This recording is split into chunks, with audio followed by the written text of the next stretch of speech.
राधे राधे गुरुजी। जी। मेरे एक बेटा है, एक बेटी है। पति ने दूसरी शादी कर ली, माँ बाप मर गए। मेरे बेटे बहू ने मुझे घर से निकाल दिया। 6 साल से मैं अलग रह रही हूँ। मेरी बहू मुझे रास्ते में मारती है। ये तो गलत है। बेटे ने कुछ बोला नहीं? बेटा भगवान में मन लगाओ या खा पी के तुम भी डेंजर हो जाओ। एक पटकना तो मारो। गुरुजी मैं बहुत परेशान हूँ, मेरा घर नहीं बिक पा रहा। तो घर नहीं बिक रहा है? नहीं बिक रहा, तो क्यों बहुत कोशिश कर ली गुरुजी। घर क्यों बेचना है ये बताओ। गुरुजी मैं रहना नहीं चाहती, मेरी जेठानी बहुत लड़ती है मुझसे। जेठानी को समझाओ। राधे राधे, मैं हूँ आपका अपना अनिरुद्धाचार्य, आप सबका दास। महाराज का मंत्र कार्यक्रम में आपका बहुत बहुत स्वागत है। ससुराल वालों के साथ कैसे रहें, उनके साथ कैसा रिश्ता रखें, घर में सास ससुर के साथ कैसे रहें, पुरुषों के लिए बताऊंगा कि वो अपने ससुराल से कैसे संबंध रखें ताकि इज्जत में कोई कमी ना आए। सास ससुर और पत्नी के भाई बहन के साथ कैसा व्यवहार करें कि समाज में इज्जत बढ़े। आइए कार्यक्रम की शुरुआत करते हैं। आज का उपाय, भगवान श्री राम की शादी इसी माह में शुक्ल पक्ष की पंचमी को संपन्न हुई थी, इसलिए हम भगवान राम के चरित्र अर्थात रामचरितमानस का अध्ययन एवं श्री सीताराम जी का पूजन करके उन मंत्रों का जाप करें जो राम जी के मंत्र हैं और जिनको पढ़कर, जिनको जप कर हम अपना गृहस्थ जीवन सफल बना सकते हैं। आओ संवारते हैं भविष्य को। जो बीत गया सो बीत गया, बात करते हैं भविष्य की। पुरानी बातों को छोड़िए, आगे क्या कर सकते हैं, आगे कैसे बेहतर बना सकते हैं, अपने भविष्य को कैसे अच्छा बनाएं। भगवान गणेश जी की पूजा से बढ़िया कोई विकल्प नहीं है, कोई ऑप्शन नहीं है। किसी भी गणेश चतुर्थी का व्रत करते हुए गणेश जी का पूजन, चंद्रमा को अर्घ दे करके इस व्रत को पूर्ण करें। आपके सारे संकट दूर हो जाएंगे, आपका जीवन सुखमय होगा। गणेश चतुर्थी इस प्रकार है। मार्गशीर्ष मास के 19 नवंबर को, पौष मास की 18 दिसंबर को, माघ मास की 17 जनवरी को, फाल्गुन मास के 16 फरवरी को एवं चैत्र मास की 17 मार्च को चतुर्थी है। इनमें से आप किसी भी व्रत को करके और गणेश जी को सिंदूर लगाकर, वह सिंदूर स्वयं लगाते हुए अपने घर के सभी बच्चों को, परिवार में सदैव खुशियाँ बरसेंगी यदि आप इस कार्य को करेंगे तो। गणेश जी को प्रणाम करें, गणेश जी का पूजन करें और चंद्रमा की पूजा करें। चंद्रमा को अर्घ दें ताकि आपका कार्य सिद्ध हो। प्रातःकाल उठकर अपने नित्य कर्म से निवृत्त होकर के सूर्य भगवान को अर्घ देकर व्रत को प्रारंभ करें और चंद्रमा को अर्घ देकर व्रत को पूर्ण करें। ऐसा करने से आपके घर में सदा सुख समृद्धि बनी रहेगी, आप सुखी रहेंगे। आज का पंचांग, 19 नवंबर को चतुर्थी तिथि है, मंगलवार का दिन है। 9:08 तक चतुर्थी रहेगी। रात्रि में आज आद्रा नक्षत्र रात्रि में 7:06 तक रहेगा। आज साध्य योग रात्रि में 7:32 तक रहेगा। आज संकष्टी गणेश चतुर्थी का व्रत किया जाता है। गणेश जी का ध्यान करके, पूजन करके, लड्डुओं का भोग लगा के बड़े प्रेम से पूजन करके उनका व्रत कर सकते हैं अपने कार्य की सिद्धि के लिए। आज का विषय, ससुराल वालों के साथ कैसे रहें।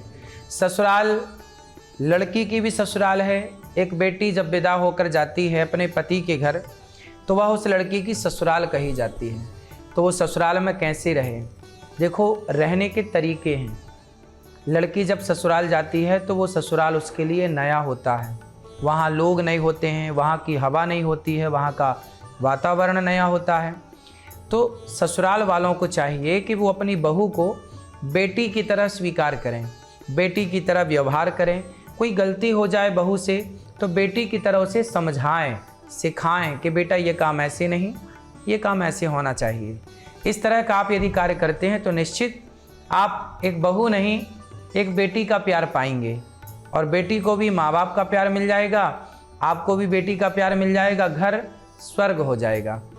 बहू को चाहिए कि आप अपनी ससुराल में हैं तो यदि आपकी जेठानी, आपकी सास कुछ कहती है तो उसे सुन लिया जाए। हर बात का उत्तर देना जरूरी नहीं होता, हर बात को बोलना जरूरी नहीं होता, कई बार हमें सुनना पड़ता है। भगवान श्री कृष्ण ने शिशुपाल की 99 गालियाँ सुनी, 100 गालियाँ सुनी जब 101 हुई तो सिर काटा। मतलब भगवान ये कहना चाहते हैं कि हमारी क्षमता ज़्यादा होनी चाहिए, हम ज़्यादा सहनशील हों। रिश्तों को चलाने के लिए प्यार तो चाहिए, प्यार तो हो ही जाएगा, पैसा समय के साथ आएगा, समझदारी भी समय के साथ आ ही जाएगी। रिश्तों को चलाने के लिए जो सबसे बढ़िया है वो है सहनशीलता। यदि आप सहनशील हैं तो निश्चित मानिए कि आप अपने रिश्तों को चला पाएंगे। इसलिए अपने आप को सहनशील बनाएं, खूब सहनशील बनिए, हर बात को सह जाइए। जहाँ ज़रूरत पड़े आपको कुछ कहना है तो अपने पति से कहिए कि आज हमें सास ने, आपकी माँ ने, देखो वैसे बात ये है कि आप अपनी सास की शिकायतें, क्या है जब आप अपने पति से शिकायतें करती हैं कि मेरी सास ऐसी है, आपकी माँ ने ये कहा, आपकी भाभी ने अर्थात जेठानी जी ने ये कहा, जब आप शिकायतें करती हैं अपने पति से तो एक दो शिकायत तो ठीक है, पर जब आप बार बार शिकायतें करती हैं तो फिर पति भी सुनना बंद कर देता है कि तुम्हारा तो धंधा हो गया है शिकायतें करने का। इसलिए शिकायतें ना हो। हम कहते हैं कि जीवन में यदि दुख मिला है, गुलाब जो है ना वो कांटों के साथ रहने का अभ्यास बना ही लेता है। गुलाब को कांटों के बीच में ही रहना है। यदि आपकी सास, आपका परिवार कांटों की तरह चुभने वाला है तो आप अपने आप को गुलाब बना करके उसमें रहने के आदी हो जाइए। शिकायतों भरा जीवन ना हो, ना भगवान से शिकायत हो ना संसार से, कोई बात नहीं। सबसे बढ़िया मंत्र है कि आप चुप रहें और जो आपको लगे वो आप बोल दें, समझाएं अपनी सास को कि माँ आप ऐसा क्यों कह रही हैं, जेठानी को कि बहन आप ऐसा क्यों कह रही हैं। आप अपना पक्ष रख सकते हैं, अपनी बात रखें, पर कुछ लोग होते हैं कि समझाने से समझ जाते हैं। सास को आपने बोला कि माँ ऐसे ना बोला करो, हमें बुरा लगता है। आप ऐसा भी बोल सकते हैं कि आप ये मत बोलिए, हमें बुरा लगता है। जेठानी को बोलिए कि ऐसा मत बोलिए, हमें बुरा लगता है। स्पष्टता से कहिए कि हमें बुरा लगता है। आप समझाइए अपनी बहू को, अपनी जेठानी को, अपनी देवरानी को। यदि वो समझ जाएं तो अच्छा है, और यदि आपके समझाने पर भी वो नहीं समझ रहे हैं, बेटे को भी समझाइए वो समझ जाए तो अच्छा है। समझाने पर वो नहीं समझ रहे हैं तो क्या करें, फिर उनके बीच में रह करके प्रसन्न रहें। अब क्या करें, कांटे के बीच में तो गुलाब को रहना ही पड़ेगा। रिश्ते छोड़ तो सकते नहीं। एक ये ऑप्शन है कि छोड़ दीजिए, तो छोड़ना समाधान नहीं है, इसलिए निभाइए। अब जैसा है निभाओ। अब उस खटपट के बीच में रहने का एकमात्र उपाय है कि सबको खटपट करने दीजिए, आप चुप रहिए, आप अपनी शांति भंग ना करिए। आप शांत चित्त से भगवान का स्मरण करिए, भगवान का ध्यान करिए और अपने कार्य को बेहतर तरीके से करिए, बिंदास करिए। आप अपने पति के साथ खुश रहिए, पति और आपके बीच में कोई लड़ाई ना हो, झगड़ा ना हो, कोई शिकायतें ना हो। कई बार ना झगड़ों से बचने का एक दूसरा उपाय मैं आपको बताऊं। झगड़ों से बचने का एक दूसरा उपाय ये है कि आपकी जेठानी यदि आपको डांटती है, सास डांटती है, कुछ गलत कहती है, तो आप ना सास की तारीफ़ करो। मेरी सास बहुत अच्छी है, बहुत ख्याल रखती है, माँ है मेरी। आप जेठानी की तारीफ़ करो। जब आपकी जेठानी आपको डांटेगी, आपकी सास आपको डांटेगी और आप बदले में उनकी तारीफ़ करोगे, तो वो कितने भी पत्थर दिल होंगे एक दिन पसीज ही जाएंगे। क्या है, कागा काको धन हरे, कोयल काको दे, मीठा वचन सुनाए के जग अपनों कर ले। कौआ किसी के घर चोरी नहीं करता कौआ, लेकिन कौआ जब काँव काँव करता है ना तो लोग सुनते नहीं हैं, उड़ा देते हैं। जबकि कोयल जब बोलती है ना तो कोयल किसी को पैसा नहीं देती, लेकिन लोग उसकी आवाज़ सुनते हैं, है ना, क्योंकि कोयल की वाणी मधुर है। उसी तरह सामने वाला यदि दुष्ट है तो क्या हम भी दुष्ट हो जाएं ना। दुष्ट अपनी दुष्टता नहीं छोड़ता तो सज्जन को भी तो अपनी सज्जनता नहीं छोड़नी चाहिए ना। छोटा बच्चा यदि रोता है ना तो रोता हुआ बच्चे को कोई भी आएगा अगल बगल वाला, वो उसे और रुलाएगा, थोड़ा उंगली करेगा, वो रोएगा। रोते हुए को लोग रुलाते हैं, और कोई बच्चा हंस रहा है तो उसे गुदगुदी करा के और उसे हंसाया जाता है। रोते को रुलाया जाता है, हंसते को हंसाया जाता है। तो जिसके भीतर नेगेटिविटी है उसके भीतर और नेगेटिविटी आएगी। तो क्यों रखना नेगेटिविटी? आपके अंदर पॉजिटिविटी है तो आपके अंदर और पॉजिटिविटी आएगी। तो क्यों ना पॉजिटिविटी को बढ़ाया जाए। सास की तरह आपको क्यों बनना है, जेठानी की तरह क्यों बनना है, देवरानी की तरह क्यों बनना है, लोगों की तरह क्यों बनना है? लोग गुस्से में कुछ बड़बड़ा रहे हैं, नहीं, आप शांत रहिए। एक नदी में एक बीछी बहती हुई जा रही थी, संत जी ने उसे उठाकर किनारे रखा। उसने डंक मारा, वो फिर हाथ से गिर गई और बहने लगी। संत जी ने बार बार उसे उठाने का प्रयास किया, वो बार बार डंक मारे। किसी ने कहा, साधु जब वो बार बार डंक मारती है तो आप उसे क्यों बचा रहे हैं? संत जी ने कहा कि जब 50 ग्राम की बीछी अपना डंक मारने का स्वभाव नहीं छोड़ती तो मैं 70 किलो का साधु इसे बचाने का स्वभाव कैसे छोड़ दूं? अर्थात जब कोई बुरा करता है तो वो बुरा करना नहीं छोड़ रहा है तो मैं भला करना कैसे छोड़ दूं? इसीलिए आप अपने को बदलिए, संसार अपने आप बदल जाएगा। राधे राधे। आज का समाधान, सुंदर दुल्हा और सुंदर दुल्हन दिलाने वाला उपाय है। मतलब आपकी पसंद की लड़की, आपके पसंद का लड़का आपको कैसे मिले, आपका मन चाहा वर आपको कैसे मिले। रविवार को सूर्य भगवान को लाल कनेर का, जो कनेर का पेड़ होता है, लाल कनेर का पुष्प, लाल चंदन यदि आप अर्पित करते हैं और बाद में मौल श्री का फूल चढ़ाकर यदि सुंदर पुष्प भगवान को समर्पित करते हैं तो सुंदर पत्नी पाने की कामना आपकी पूरी होती है। ये मान्यता है कि इस विधि से सूर्य भगवान की उपासना यदि कोई करता है तो उसे सुंदर दुल्हन प्राप्त होती है। दुर्गा सप्तशती का एक मंत्र है, पहले वो मंत्र आप नोट कर लीजिए, उसके बाद में उसके बारे में बात करेंगे। एक एक शब्द आराम से, ताकि आप लिख सकें। पत्नी पत्नी मनोरमां देहि मनोवृत्तानुसारिणीं तारिणीं दुर्ग संसार सागरस्य कुलोद्भवाम। यदि आप इस मंत्र को जाप करते हैं तो आपको सुंदर दुल्हन प्राप्त होती है, आपकी मनचाही पत्नी आपको प्राप्त होती है।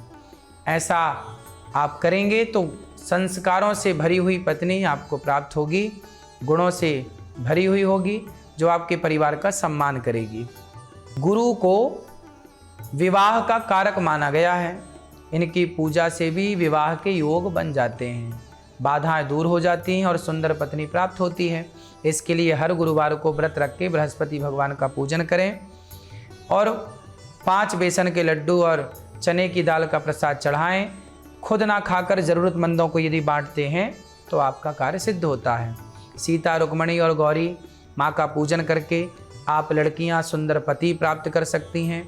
और लड़की यदि सुंदर पति पाना चाहती हैं तो वह कात्यायनी महामाये महायोगिन्यधीश्वरी नंद गोप सुतम देवी पतिम में कुरुते नमः, इस मंत्र का आप जाप कर सकते हैं सुंदर पति प्राप्त करने के लिए। आज का वार्तालाप, देवरिया से सुमंत्र कुमार जी का सवाल है, मैं अपने ससुराल वालों से थोड़ा ज़्यादा अटैच हूँ, वहाँ बहुत ज़्यादा आता जाता हूँ, क्या ये गलत है? मेरी बीवी कहती है कि ससुराल कम जाना चाहिए, ऐसा क्यों? देखो, ससुराल जा रहे हैं आप, वहाँ आदर सम्मान है आपका, अच्छा है, पर देखो बार बार जाने से सम्मान घटता ही है, ये बात ठीक है, इसलिए दूरियां बना के रखें। पुरानी कहावतें हैं कि ससुराल सुख की सार रहे दिना 2-4, जो रहा है मांस पखवाड़ा तो ले खुरपा छोले घास। दूर जमाई फूल बराबर, दूर का जमाई फूल बराबर, गांव जमाई आधा, घर जमाई गधे बराबर, जब चाहो सो लादा। तो इस तरह से ससुराल कम जाएं, प्रेम मोहब्बत है, अच्छी बात है, अपने काम पर ध्यान दें, ससुराल के लोगों का भी, सास ससुर का भी ख्याल रखें, सबका ख्याल रखें, पर आना जाना कम, क्योंकि रोज रोज घर जाए से मान घट जाता है, ये सब बातें हैं। आज के देवी देवता, आज बात करेंगे माता कौशल्या और दशरथ जी की। दशरथ जी जैसे पिता और माँ कौशल्या जैसी माँ, बच्चे कैसे हों? संस्कारी। दशरथ जी ने जो संस्कार राम को दिए, जनक जी ने जो संस्कार अपनी बेटी सीता को दिए, वही संस्कार आज हम अपनी युवा पीढ़ी को, अपनी बेटी और अपने बेटों को देंगे तो निश्चित हर घर स्वर्ग बनेगा, हर घर में खुशहालियाँ होंगी। आज लड़कियों के कारण, लड़कों के कारण, कुछ लोगों के कारण घर बिगड़ रहे हैं, तो क्यों ना हम अपनी बेटियों को इतना परफेक्ट बनाएं, कैसे गृहस्थी चलाएं, बच्चों को कैसे नारियों का सम्मान करें, सब बचपन से सिखाएं ताकि गृहस्थ में वो खुश रह सकें। आज का गुरु मंत्र, ससुराल में सुख शांति लाने वाला मंत्र, भगवान राम और माता सीता का ये मंत्र है। कहते हैं गृहस्थ जीवन को सुखमय बनाने के लिए आप ये मंत्र पढ़ें, चौपाई। जब ते राम ब्याह घर आए, नित नव मंगल मोद बधाए। यदि आप इस चौपाई का पाठ करते हैं तो आपकी गृहस्थी खुशियों से भरी रहेगी। जब ते राम ब्याह घर आए, नित नव मंगल मोद बधाए। इस मंत्र का, इस चौपाई का आप पाठ करेंगे तो निश्चित श्री सीतारामाभ्याम नमः इस तरह का आप जाप करें, श्री सीतारामाभ्याम नमः, श्री सीतारामाभ्याम नमः, जिससे आपका गृहस्थ जीवन सुखमय रहे। और कुछ उपाय बता देता हूँ आपके लिए।